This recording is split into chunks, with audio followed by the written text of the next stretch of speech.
Hello, good morning everyone, good morning guys, how are you. मैं हर्षना राज। मैं आज से एक टॉपिक शुरू करने जा रही हूँ हिस्ट्री के रिगार्डिंग। हिस्ट्री जो लोगों को बोर लगती है, अच्छी ज़्यादा नहीं लगती है, उनको नहीं आता है इंटरेस्ट पढ़ने में क्योंकि उसके डेट्स की वजह से या और भी इंटरेस्ट नहीं आता है, उनके लिए मैं हर रोज़ एक वीडियो डालूंगी और जिससे उनके लिए हिस्ट्री इंटरेस्टिंग भी होगी, उनका इंटरेस्ट भी आएगा पढ़ने के लिए और उनको अच्छा भी लगेगा। जिसको भी पढ़ना पसंद हो, हिस्ट्री पढ़ना पसंद हो या जो भी पढ़ रहे हो या किसी टॉपिक पे या किसी भी चीज़ में किसी से भी रिलेटेड, जैसे कॉम्पिटिटिव एग्जाम्स की तैयारी कर रहे हो तो उसके लिए वो हेल्पफुल रहेगी। तो मैं आपको बता दूं, देखो यूट्यूब से पढ़ने से, यूट्यूब पर खाली वीडियो सुनने से कभी भी हमारी किसी भी चीज़ की तैयारी नहीं होती, हमें किताबें पढ़नी पड़ती है। यूट्यूब पे वीडियो हम लोग किस लिए बनाते हैं कि बस एक थोड़ा कॉन्सेप्ट जो है थोड़ा सा क्लियर हो जाए, बाकी जो नॉलेज है आपको किताबें पढ़ने से आएगी, है ना। तो आज का जो टॉपिक है वो पहला टॉपिक होगा आधुनिक भारत से के मतलब कि मॉडर्न हिस्ट्री से रिलेटेड होगा। विदेशी कंपनियों का, यूरोपियों का भारत में आगमन, ये हमारा पहला टॉपिक होगा। तो मैं आपको बता दूं यूरोपियन, ठीक है, यूरोपियंस कंट्री और एक भारत में उस समय पे, उस टाइम पे क्या था, मध्यकालीन भारत था, क्योंकि इस मध्यकालीन भारत क्या है,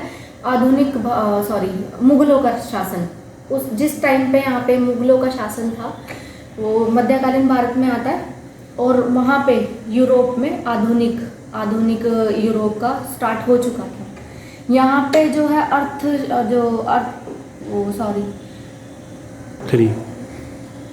उस समय भारत में अर्थव्यवस्था स्थापित थी, लेकिन वहाँ पे जो जोग्राफिकल लैंड एरिया था, भूगोल की, वहाँ पे खोज होने लग गई थी, भूगोलिक खोज जिसे कहते हैं, वहाँ पे वो खोज उस टाइम पे होने लग गई थी। ऐसा नहीं है कि यूरोपियंस के साथ हमारा बिजनेस पहले होता नहीं था, पहले भी होता था। जो भारत का जो बिजनेस है वो इंडस वैली या सिंधु घाटी सभ्यता और उसके बाद में प्राचीन भारत में भी यूरोपियंस के साथ हमारा बिजनेस था। लेकिन एक घटना हुई थी 1453 में, 1453 में, नोट कर लो ये, 1453 में घटना हुई थी।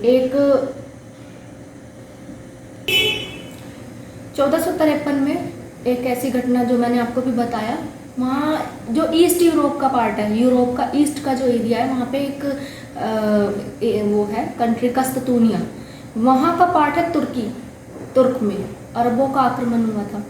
और जहाँ से भी जैसे पोर्टुगीज़ को इंडिया में आने के लिए वहाँ से रास्ता जाता था, लेकिन वहाँ पे जो अरब के लोग थे, तुर्क में अरब के लोगों ने अपना आधिपत्य मतलब अपना कब्जा कर लिया था, जहाँ से वहाँ से लोगों का आना बहुत मुश्किल हो गया था, आया नहीं जा रहा था। फिर उसके बाद में भू से आना, मतलब धरती से आना तो उनके लिए पॉसिबल नहीं हो पा रहा था क्योंकि वो आने ही नहीं देते थे। फिर उन्होंने जलमार्ग खोजने का प्रयास किया कि हम जलमार्ग खोजें और वहाँ से फिर हम जाएं। फिर भारत की खोज में आने वाला प्रथम नागरिक जो था, पहला यूरोपियन जो था वो था कोलंबस।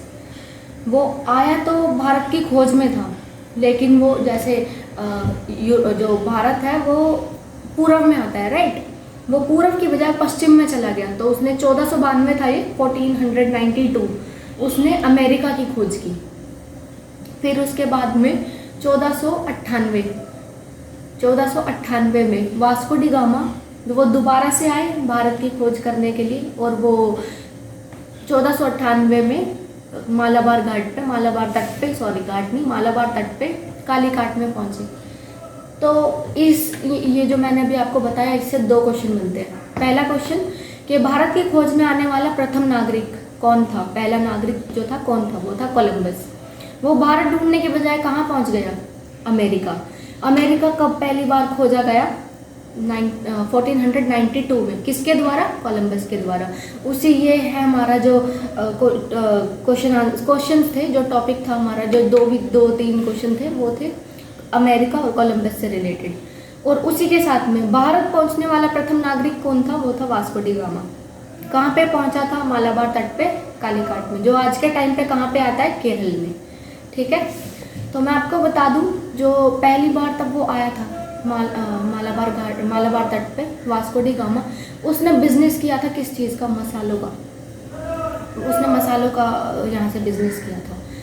और उसने जब वो वापस यहाँ से मैं आपको ये बाद में बताऊंगी, ये जो चीज़ मैं आपको बाद में क्लियर करूंगी कि उसने कितना मुनाफा कमाया, किससे उसने परमिशन ली, और उसके बाद में दूसरा ग्रुप कौन सा आया था, ये मैं बाद में बताऊंगी। तो भारत में 4 कंपनी आई। पहली कंपनी पहले जो देश था, यूरोपियन कंट्री 4 जो आई थी, वो था पहली पुर्तगाल, मतलब पोर्टुगल, जो मैंने आपको बताया 1498 में आई थी। वो पहले कहाँ पे आई थी? सबसे पहले जो मैंने अभी आपको बताया है कि वो मालाबार तट पे आई थी, केरल में। फिर उसके बाद में आई थी डच, सेकंड नंबर पे डच आई थी। वो आई थी उसके तकरीबन 90 के अराउंड ईयर्स के बाद, 1595। फिर थर्ड जो आई थी वो ब्रिटिश ईस्ट इंडिया कंपनी, जो ब्रिटिश थी, वो उसी के 5 साल के बाद आई थी, 1600 में। ये मैक्सिमम हम सबको पता है कि ईस्ट इंडिया कंपनी की जो स्थापना हुई थी, या फिर वो कब आई थी, वो 1600 में आई थी। तो ये इसमें मैक्सिमम लोगों को पता होता है, बस आपको डच याद करना है, उससे 5 साल पहले आई थी। इससे 2 चीज़ हमारी क्लियर हुई, क्योंकि मैक्सिमम आप लोगों को पता ही है कि 1600 में आई थी ब्रिटिश ईस्ट इंडिया कंपनी, और उससे 5 साल पहले आई थी डच। और सबसे पहले जो मैंने आपको पहले ही बता दिया, सबसे पहले भारत की खोज किसने की थी, वो थे वास्को डी गामा, 1498 में। तो हमें एक 4 सीक्वेंस, सबसे लास्ट में आई थी फ्रांसीसी। फ्रांसीसी कब आई थी? ब्रिटिश ईस्ट इंडिया कंपनी के कितने साल के बाद में आई थी? 4 साल के बाद। तो अब हमारे पास 4 कंपनी आई। कौन सी? पुर्तगाल पहली 1498, फिर उसके बाद में 1595 में डच, जिसको आज के टाइम पे हॉलैंड, नीदरलैंड ये सब कहते हैं। फिर उसके 5 साल के बाद आई ब्रिटिश ईस्ट इंडिया कंपनी 1600 में। फिर उसके 64 साल बाद में कौन सी आई थी? फ्रांस। तो ये एक एक करके हम इसको पढ़ेंगे। कैसे पढ़ेंगे वो हम स्टार्ट करेंगे। वास्को डी गामा के बारे में, कैसे आए, कहाँ पे आए, किस राजा से उन्होंने परमिशन ली, कितना उन्होंने मुनाफा कमाया, सेकंड कौन आया। तो मैं आपको बताऊं, हम जैसे भारत को खोजने के लिए पहला जो नागरिक आया वो था कोलंबस निकला था 1492 में। उसके बाद में वास्को डी गामा 21 मई 1498। वैसे अगर मैं बोलूँ भारत की खोज में आने वाला पहला या दूसरा या तीसरा, भारत की खोज वर्ड बिल्कुल गलत है। क्यों गलत है? भारत की खोज क्या होती है? खोज जब होती है जब कोई चीज़ ना हो, उसको ढूंढना। भारत का जो इतिहास है, भारत की जो हिस्ट्री है, भारत का जो वजूद है, वो बहुत पुराना है। भारत का जो सिंधु घाटी, इंडस वैली है, वो 5000 साल पुरानी सभ्यता है। तो ऐसा तो हम बोल ही नहीं सकते कि भारत की खोज में कोई आया। बस यार भारत तक आने वाला रास्ता खोजते हुए। भारत तो पहले ही था वजूद में। जब जो चीज़ वजूद में है तो उसको ढूंढेगा कैसे? कोई कैसे ढूंढ सकता है जब वो ऑलरेडी वजूद में है, राइट? तो वास्को डी गामा के बाद में जो मोस्ट इम्पॉर्टेंट घटना थी 1453 में, ना तो वो अरब जो है, अरबी है, तुर्क पे आक्रमण करते, हमला करते, ना तो उसके ऊपर वो कब्जा करते, ना ही ये रास्ता मिलता। क्योंकि वो जो उनका एरिया था, जो उनका पहले रास्ता था, वहीं से आते वहीं से जाते, वहाँ पे अटैक किया, वहाँ पे कब्जा किया। ये विश्व इतिहास की सबसे महत्वपूर्ण घटना थी, जिससे आज हम ये पूरी पढ़ेंगे। जैसे रास्ता ढूंढा, कैसे कैसे कौन कौन हमारे भारत में आया। और जो हम ये पढ़ रहे हैं, भारत में यूरोपीय कंपनियों का आगमन, ये हम इसी बेसिस पर पढ़ते हैं क्योंकि रास्ता ढूंढा गया, वहाँ से लोग आए गए। पहली कंपनी कौन सी आई? जैसे बताया अभी, पहले आई पुर्तगाल, फिर आई डच, फिर आई ब्रिटिश ईस्ट इंडिया कंपनी, फिर उसके बाद में फ्रांसीसी। इन्हीं कंपनियों के आगमन को हम बोलते हैं भारत में यूरोपीय कंट्रीज का, यूरोपियंस का आगमन। और इसी में फिर हम आगे पढ़ते हैं, ठीक है? तो सबसे पहले वास्को डी गामा आया, वो कालीकाट में। वहाँ पे एक राजा का राज था, वो है सैमुरी, या फिर उसका अलग और एक नाम है जैमुरिन। वहाँ पे उसने परमिशन मांगी। जब वो कालीकाट पहुँचा तब वहाँ पे उसने अनाउंस किया कि मैं यहाँ पे आऊँ, यहाँ के राजा से मिलना चाहता हूँ। उसके लिए महंगे गिफ्ट्स, बहुत सारे गिफ्ट्स और महंगी चीज़ें लेके आया। वहाँ पे उसने परमिशन मांगी काम करने की, तो उस गिफ्ट्स को देख के, उसका आदर भाव देख के, वहाँ से उसे बहुत ईजिली परमिशन मिल गई। फिर वहाँ से उसने व्यापार किया मसालों का। वो वहाँ से मसाले इकट्ठे करके वहाँ पे लेके गया बिजनेस के लिए। लेकिन ऐसा बोला जाता है कि सारा खर्चा हटा के, सब चीज़ें हटा के, जितना आना जाना का एक्सपेंस था और भी चीज़ों का एक्सपेंस जो था, सब हटा के उसने 60 गुना ज़्यादा मुनाफा कमाया था, 60% ज़्यादा। फिर उसके बाद में सेकंड, जब उसका मुनाफा देख के एक और जो ग्रुप था पुर्तगाल से वहाँ पे आया। तो वास्को डी गामा के वापस जाने के बाद, मुनाफा कमाने के बाद, जो दूसरा ग्रुप आया उसका जो लीडर था वो था पेड्रो एल्ब्रोज। वो 1500 ईस्वी में आया था पेड्रो एल्ब्रोज। उसने भी सेम प्रॉफिट कमाया, बहुत सारा प्रॉफिट वो लेके गया। फिर उसके बाद में 1502 में वास्को डी गामा फिर से आया, फिर उसने फिर से प्रॉफिट कमाया, बढ़िया प्रॉफिट कमाया। अब मैं एक चीज़ बताना भूल गई, जो आया था ये वास्को डी गामा, ये एशिया के रास्ते से आया था, मतलब अफ्रीका, सॉरी एशिया नहीं, अफ्रीका के रास्ते से, अफ्रीका को पार करके। तो जो उस रास्ते को वो पार करके आया था उसको उस रास्ते को नाम दिया गया है cap of hope, cap of good hope, sorry cap of good hope के नाम से उस रास्ते को जाना जाता है। तो अफ्रीका को पार करके आया था वास्को डी गामा, उस रास्ते को क्या बोला गया, कैप ऑफ गुड होप। ये बहुत सारे एग्जाम में पूछा जाता है, कैप ऑफ गुड होप किस रास्ते को, कौन आया था, या फिर जो जिस रास्ते से वास्को डी गामा आया था उस रास्ते का नाम क्या रखा गया था, किस कॉन्टिनेंट को पार करके वो आया था। तो आप ये नोट कर सकते हो अगर आपको प्रॉब्लम हो या फिर आपको अच्छी लग रही हो वीडियो, आपको लग रहा हो कि बाद में ये इंपॉर्टेंट है पढ़ने के लिए, तो आप पॉज करके वीडियो को अपने नोट कर सकते हो, जो भी आपको लगे इम्पॉर्टेंट है, नोट करने लायक है। चलो, फिर उसके बाद में वहाँ की गवर्नमेंट ने देखा कि हाँ बार बार जा रहे हैं, इतना प्रॉफिट आ रहा है ना, तो उन्होंने क्या किया, एक प्रॉपर वे में काम करने का सोचा, अच्छे वे में बिजनेस करने का प्रॉपर तरीके से, जो वहाँ की गवर्नमेंट को फ़ायदा हो। तो फिर वहाँ की गवर्नमेंट ने, पोर्टुगल की गवर्नमेंट ने क्या किया, एक वाइसराय बनाकर भेजना शुरू कर दिया। वाइसराय कह लो या फिर गवर्नर कह लो, ठीक है। तो उसके बाद में वाइसराय आए, वहाँ पे उन्होंने 5 साल के अंदर अंदर एक कोठी बना ली, कोठी की किलेबंदी कर दी वहाँ पे। फिर उन्होंने क्या किया, जैसे जैसे मैं बता, मतलब हम आगे पढ़ेंगे कि कैसे उन्होंने गोवा पे अपना कब्जा किया, फिर दमन द्वीप पे किया, है ना, ये हम आगे पढ़ेंगे, इसके बारे में मैं आपको आगे बताऊंगी। अब देखो उसमें क्या था, बाहर के लोग, विदेशी लोग हमारे घर में आते हैं, परमिशन मांगते हैं बिजनेस के लिए, व्यापार के लिए, उसके बाद में वो हमारे ऊपर कब्जा करने लग जाते हैं, फैक्ट्री खोलने लग जाते हैं, उसकी किलेबंदी करने लग जाते हैं, हमारे ऊपर ही अपना अधिकार दिखाने लग जाते हैं।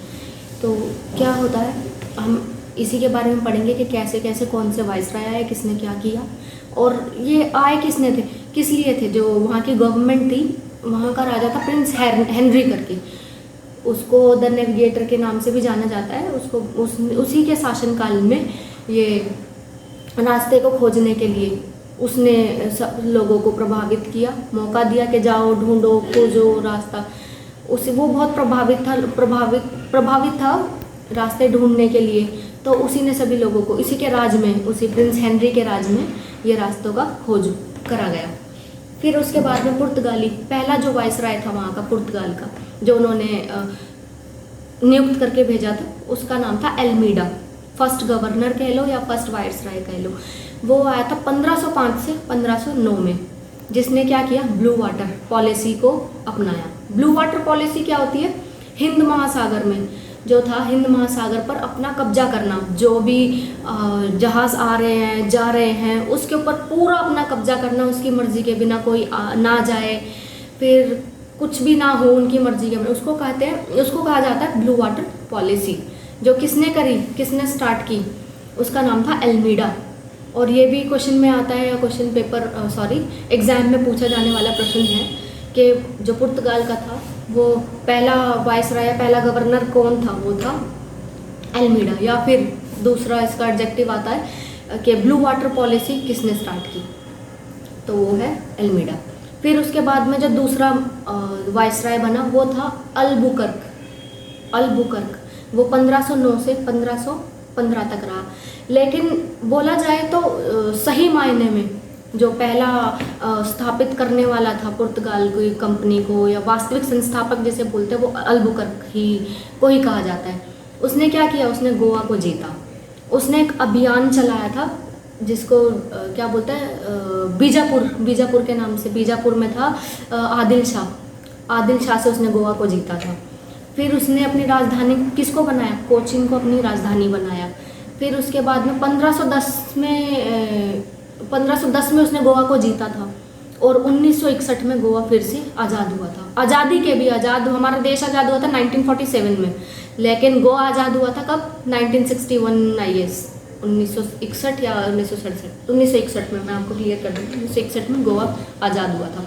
मतलब वो पहले से लेके एंड तक कितने टाइम तक शासन हम पर करके गए। फिर उसने पॉलिसी चलाई, उसने क्या, पुर्तगालियों की बस्ती बनाई वहाँ पर, और वहाँ की जो लड़कियों की शादी पुर्तगालियों से करवाई। वो उसका मानना ये था कि जब हम उनकी शादी करवा देंगे तो ये हम लोगों को अपना समझेंगे। फिर उसने जो पॉलिसी चलाई उसका नाम था 3G पॉलिसी। ये जो 3G सिम आते हैं वो वाली पॉलिसी नहीं है, ये 3G मतलब गोल्ड और ग्लोरी। गोल्ड से मतलब अपने जो क्रिश्चियन धर्म है उसको दुनिया में फैलाना, गोल्ड से मतलब है इनका बहुत सारा पैसा कमाना, धन कमाना, और ग्लोरी यूरोप में होता है कि अपनी शान ज़्यादा बढ़ाना, तो ये थे ग्लोरी। 3G का मतलब यही था, गोल्ड और ग्लोरी, अपनी शान और शौकत, अपनी सब चीज़, अपने ये जो शान मान प्रतिष्ठा बाकी कंट्रीज़ के सामने बनाना।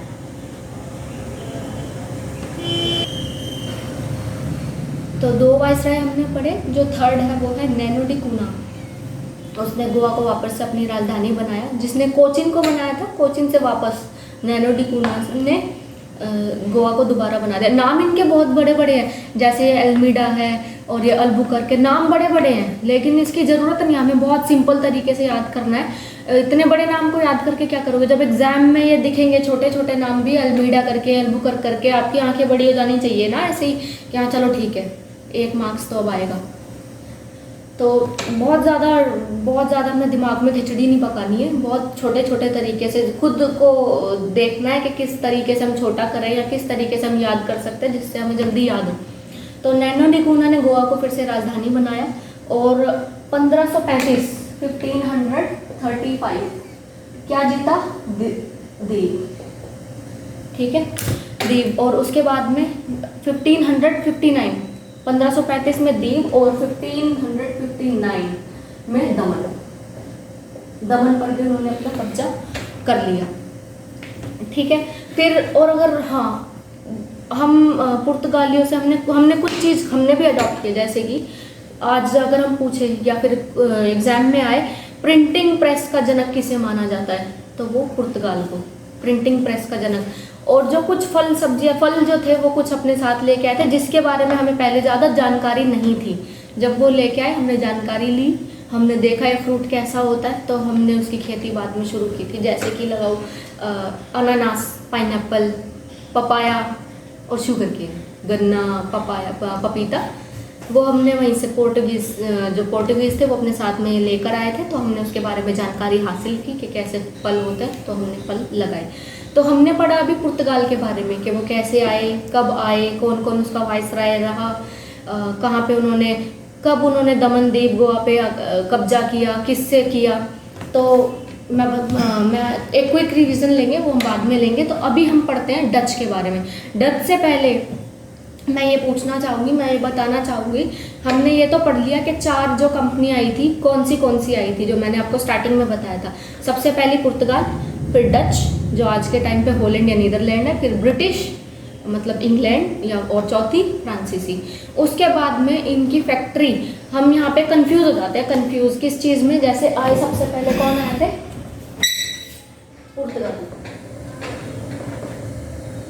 फिर उसके बाद में आए थे डच, फिर ब्रिटिश और फिर फ्रांस, ठीक है। लेकिन इनकी कंपनी जो है, जो कंपनी किसकी पहले बनी थी, इन्होंने डच से पहले ब्रिटिश ने अपनी बना ली थी। ब्रिटिश जो थी वो कंपनी पहले बन गई थी, ये मैं बताऊंगी। पुर्तगाल ने अपनी फैक्ट्री कब और कहाँ लगाई, मालाबार तट पे वो आए थे, तो उन्होंने पास में ही अपनी फैक्ट्री बनाई। फिर उसके बाद में डच ने बनाई, फिर ब्रिटिश और फ्रांस की, ब्रिटिश की सूरत में थी, हाँ सूरत में। ब्रिटिश में भी हम 2 चीज़ों में कंफ्यूज हो जाते हैं। पहला आता है इन्होंने मछलीपट्टनम में अपनी फैक्ट्री कंप्लीट की या सूरत में। जो उस टाइम पे कंपनियों का विस्तार करने वाला, भारत की कंपनियों का विस्तार करने वाला था, वो था जहांगीर। जहांगीर के राज में उन्होंने 1608 में आई गए, 1608 में अपनी कंपनी स्टार्ट तो कर दी थी बनानी, लेकिन फिर उसके बाद जहांगीर से उनकी कुछ प्रॉब्लम रही तो वो बंद हो गई बीच में, तो वो चले गए वापस मछलीपट्टनम। फिर वहाँ पे वो बनाने लग गए 1611 में। 1611 में वो कंप्लीट 1613 में वो कंप्लीट हुई, लेकिन सूरत वाली जो है 1608 से 11 तक वो कंप्लीट हो चुकी थी। तो अब क्वेश्चन पेपर में, एग्जाम में आए, क्वेश्चन में आए कि कौन सी फैक्ट्री पहले लगी, तो वो सूरत वाली आई। और किसने परमिशन दी थी, आप सब जानते ही हो कि क्वीन एलिजाबेथ फर्स्ट, प्रथम, उन्होंने परमिशन दी थी किस चीज़ की, ईस्ट इंडिया कंपनी को स्थापित करने की। हमने 4 कंपनियों के बारे में पढ़ा या बताया मैंने कि कौन सी 4 कंपनी आई थी, लेकिन उनकी कंपनियों की स्थापना कौन सी, किस देश की कंपनी, किस यूरोपियन कंट्री की कंपनी पहले बनी थी, वो मैं बता रही थी। जो सबसे पहले आई थी पुर्तगाल, तो पुर्तगाल की सबसे पहले बनी थी 1503 में कोची में उन्होंने अपनी फैक्ट्री लगा ली थी। फिर उसके बाद में डच पहले आई थी, लेकिन फैक्ट्री किसकी, कंपनी किसकी पहले बनी थी, लगी थी, वो बनी थी इंग्लैंड की, मतलब ब्रिटिश ईस्ट इंडिया कंपनी। वो 1608 सूरत में जो पूरी हुई थी 1611 में, 1608 में, मतलब उसको पढ़ने में यही आता है कि 1608 में, कहाँ पे, सूरत में। फिर उसके बाद में डच की, जो कहाँ पे, मछलीपट्टनम में, मछलीपट्टनम। फिर उसके बाद में डच, जो बताया मैंने, हॉलैंड या नीदरलैंड आप कह सकते हो, जो आज के टाइम पे हॉलैंड है, लेकिन पहले क्या बोलते थे, डच। फिर उसके बाद में फ्रांस 1664 में आई थी, उसके 4 साल के बाद 68 में सूरत में ही उनकी फैक्ट्री लगी थी। तो हमें याद करना है सिर्फ क्या, एक डच और एक पोर्टुगीज़, क्योंकि इंग्लैंड की भी सूरत में ही थी और फ्रांस की भी सूरत में ही थी, दोनों की सूरत में ही थी। एक की 1608 में थी, एक 1668 में थी, क्योंकि आए भी तो वो उसके 64 साल के बाद थे।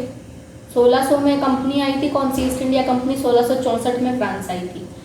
तो उसी के अकॉर्डिंग ये आपको इजीली लर्न हो जाएगा। लेकिन उसके बाद में पुर्तगाली वो मालाबार आए थे, मालाबार के पास कोचिन में 1492 में आए थे, लेकिन 1503 में उनकी पहली कंपनी लगी थी। 1492 में आया था, लेकिन वो उसके बाद तो आते जाते रहे थे ना, लेकिन वो पूरा सेटल हुए थे बिजनेस करने के लिए, वो कब हुए थे, 1503 में उन्होंने अपनी फैक्ट्री लगाई थी। 1498 में पहले कौन आया था, वास्को डी गामा। फिर उसके बाद में जो मैंने आपको बताया, कोर आया था। फिर उसके बाद में जो वायसराय उन्होंने पुर्तगाली कंपनीज ने भेजना शुरू कर दिया था, उसके बाद में कंपनी लगी। ठीक है, ये हमने पढ़ा किसके बारे में अभी तक, जो 4 कंपनी आई, उसके कंपनियों की स्थापना कब हुई वो, और उसके बाद में पुर्तगाल, जो कि सबसे पहले आए थे पुर्तगाल भारत में। तो अब हम पढ़ेंगे डच के बारे में। डच भी तो आए थे 2nd नंबर पे, है ना, तो अब हम डच के बारे में पढ़ेंगे।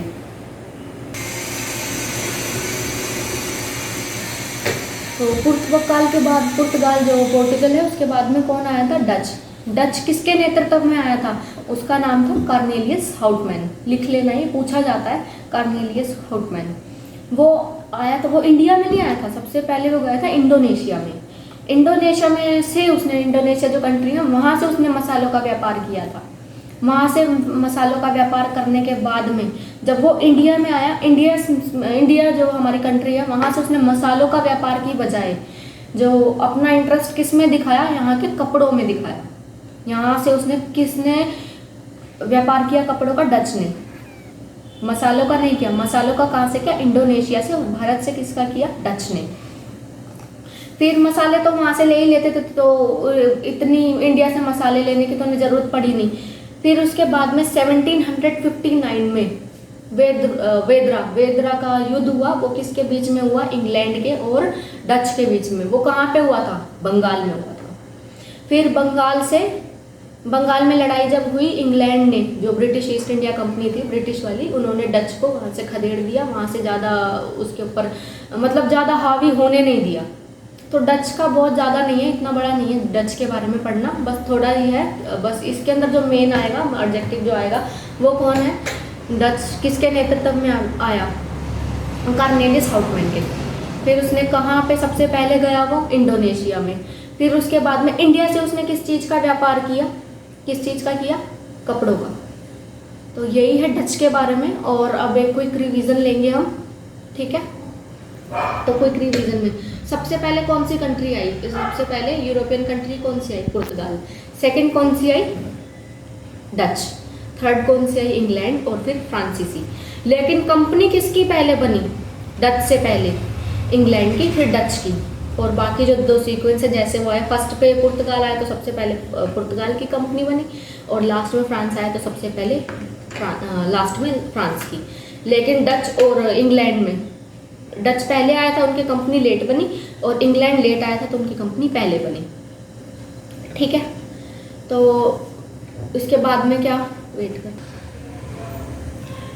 जो 1453 में जो घटना हुई वहाँ पे किसने आक्रमण किया था और किस पे? अरबों ने आक्रमण किया था, हमला किया था किस पे? तुर्क पे। फिर उसके बाद में पहला भारत की खोज में निकलने वाला पहला जो यात्री था यूरोपियन, कौन था? कोलंबस। कब आया था? 1492 में। उसने क्या ढूंढा? अमेरिका। फिर उसके बाद में भारत पहुंचने वाला पहला नागरिक कौन था? Vasco D gamma. कब आया था? 21 मई 1498, 1498, 21 मई 1498। फिर उसके बाद में लेकिन भारत में पहुंचने वाला जो नागरिक था वो कौन था? पोर्टुगल का था। 22 मई। कब पहुंचा था? 22 मई को पहुंचा था, 22 मई 1498, जिसका नाम था वास्को डी गामा। तो अमेरिका किसने खोजा? कोलंबस ने। भारत में पहले कौन आया? Vasco D gamma. कब आया? 22 मई 1498। किस चीज़ का बिजनेस करने आए थे? मसालों का। उन्होंने, जो पुर्तगाली था वास्को डी गामा था, किस चीज़ का बिजनेस किया था? मसालों का। किससे परमिशन ली थी? सबसे पहले उतरा कहाँ पे था? मालाबार तट के कालीघाट पे। फिर कहाँ पे किससे परमिशन ली थी? वहाँ का जो राजा था सामूरी से व्यापार करने की। फिर उसके बाद में पहली कंपनी किसकी बनी? पुर्तगाल की। दूसरी किसकी बनी? ब्रिटिश की। तीसरी बनी डच की। चौथी बनी फ्रांस की। ब्रिटिश की कहाँ बनी? सूरत में। फ्रांस की कहाँ पे बनी? सूरत में। और इसकी पुर्तगाल की कहाँ पे बनी? कोचीन में। और डच की कहाँ बनी? मछलीपट्टनम में, ठीक है। कितने वायसराय आए पुर्तगाल के? कितने वायसराय आए थे? 3 वायसराय। अल्मीडा, जिसने 1505 से 1509 तक गवर्नर रहा था, जिसने ब्लू वाटर पॉलिसी अपनाई थी। फिर उसके बाद में कौन आया था? अल्बुकर्क, जो वास्तविक संस्थापक उसका माना जाता है। किसका? पुर्तगाल का। पुर्तगाल की जो कंपनी थी ईस्ट इंडिया कंपनी, उसका जो वास्तविक संस्थापक था कौन था? अल्बुकर्क। 1509 से 1515 तक उसने क्या किया? अभियान चलाया 3G जो पॉलिसी थी उसने चलाई। गोल्ड और ग्लोरी।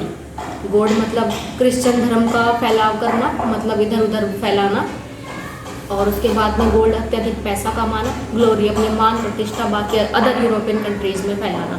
फिर उसके बाद में उसने कौन सा, जो आदिल शाह है उससे क्या जीता? गोवा। कब जीता? 1510 में। फिर उसके बाद में आज़ाद कब हुआ गोवा? 1510 में। 1510 में उसका पुर्तगाल ने उसे अपने कब्जे में ले लिया था। लेकिन आज़ादी के कितने साल बाद? बहुत सालों के बाद। कितने? 1961 में वो आज़ाद हुआ, ठीक है। फिर उसके बाद में तीसरा कौन सा वायसराय आया? Nuno da Cunha. उसने क्या करा? गोवा को वापस से अपनी राजधानी बनाई, और 1535 में दीव, और 1559 को दमन को जीता।